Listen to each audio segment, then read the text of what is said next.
আচ্ছা, মায়েদেরও আজকে শাড়ির কিছুটা কিছু মানে শেডের কিছুটা ম্যাচিং রয়েছে, সেটাও কি প্ল্যানিং? অথচ কোনো মানে প্রি প্ল্যান নেই কিন্তু। আচ্ছা, প্রি প্ল্যান নেই আমাদের। মনের মিল আমরা দেখি। আবার যেদিনকে ওরা গেছে আমাদের বাড়িতে সেদিনকে আমাদের কালার এক হচ্ছে, শাড়ি পরেছে কিন্তু আমি আমার ছেলে বলছে কোথায় ছেলে মেয়ের মনের মিল হবে, এখানে তো বেআইয়ের মনের মিল হয়ে যাচ্ছে। আচ্ছা আমি একটু শুনি জামাইকে নিয়ে আর বৌমাকে নিয়ে দুই মায়ের কাছ থেকে। আমার জামাই তো মানে 1.5 বছর থেকে মিষ্টি, ভীষণ ভালো ছেলে। এখন আর জামাই নেই, ছেলেই হয়ে গেছে। এক্সচেঞ্জ করে নাও না জায়গাটা। আমাকে দিলে তো আমি করবো। আমার এখন বড় ছেলে হয়ে গেছে। ও একদম রোজ মানে ওকে ছাড়া একদিন ওর ডোনার বাবা ওকে, শান্ত যদি একদিন না আসে তাহলে বলছে শান্তকে ফোন করো, আসছে না কেন আসছে। আচ্ছা মেয়েকে একটু হিংসামো করছে তখন যে ছেলে হ্যাঁ, আমার মেয়ে শান্তকে ভালোবাসছে জন্য মেয়ে হিংসা করছে। ওকে কেন বেশি ভালোবাসো, আমাকে কেন কম ভালোবাসো? আমি বলছি দাও দাও, তোকে ওর পরে হয়ে কথা বলতে পারবো না। আর তোমার এটা আর একটা মজা আছে আমি জানি। আমাকে কিন্তু ডোনা এটা বলেছে, জাস্ট আমি এটাই চেয়েছিলাম যে আমার থেকে শান্তনকে কেন না সেটা আগে এটা আমাকে গত বছর বলেছে। এখন এত বেশি হয়ে গেছে আমার মাথা গরম হচ্ছে। নেওয়া যাচ্ছে না। আচ্ছা এবার একটু শুনি বৌমাকে নিয়ে।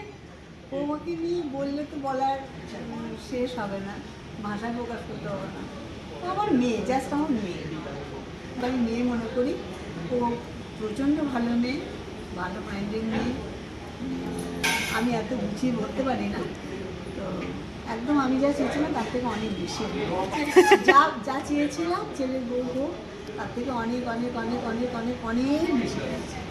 জামাই কি আমার মেয়ের একটু মাথা গরম আছে, কিন্তু শান্তন সব সামলে নেয়। সামলে নেয়। একটু আগে বলছিল, ডোনাও বলছিল। না মেয়ে তো ভীষণ চেয়েছিল। মেয়ে তো আজকে প্রচন্ড সবকিছু এত ভালো হয়েছে কিন্তু টেনশন করে যাচ্ছে। আমি ওকে বলেছি কন্টিনিউয়াস টেনশন করছে, এটা এই হচ্ছে পুরো অ্যারেঞ্জমেন্টটা বোধহয় ওরাই দেখে নিয়েছেন, মানে দুই ছেলে মেয়ে মিলেই আর কি পুরোটা সামলে নিয়েছে, আমরা দেখছিলাম। কন্ট্রিবিউশন কম আছে। এই জন্য টেনশন করছে যে এটা হচ্ছে সেটা হচ্ছে। হ্যাঁ, কি কি কি আচ্ছা, দুজনের মধ্যে কে কোনটা করেছে একটু বলো তো, প্ল্যানিংটা কার ছিল? হ্যাঁ, প্ল্যানিং সব ওর, সব ডোনা করেছে। সব প্ল্যানিং ওর। কিন্তু ডেকোরেশন, ফ্লাওয়ারের কালার, কি গানে নাচ হবে, কি কোরিওগ্রাফি হবে, হ্যাঁ কিভাবে কি হবে, কোন কখন গান? ধোঁয়া দেওয়া হবে, কি হবে, খাবারের একটা আইটেম, একটা আইটেম ওই জন্যই টেনশন একদম কাস্টমাইজড। ট্রাস্ট মি, এখানে আমার জিরো কন্ট্রিবিউশন ছিল। ও সব এবার নাচটাও শিখেছে, কোরিওগ্রাফির দায়িত্বও নিয়েছে। কোরিওগ্রাফির দায়িত্ব বলছি তো, কোরিওগ্রাফি এভরিথিং। আমার একটা কিচ্ছু আমি এখানে করি। ইনফ্যাক্ট আমার যে ওই গিফটটা যেটা দিয়েছে, ট্রেটা সাজিয়ে, ও সেটা বাড়িতে বসে ও ওর করেছে। মধ্যে ওই ট্রেটাকে গড়িয়াহাট থেকে গিয়ে কিনে এনে বাহ। মাস্ক পরে গেছে, কিনেছে, ওটাকে সাজিয়েছে অত সুন্দর করে। আমি দেখিনি এখনো কি কি আছে ওর মধ্যে, নিজে হাতে বাড়িতে রাখা সাজিয়েছে। ছিল অনেকদিন আমার সামনে, আমি ইচ্ছা করে দেখিনি, মানে ওটাই তো পরে সারপ্রাইজ ভালো করে দেবে, খুলবো। একদমই তাই।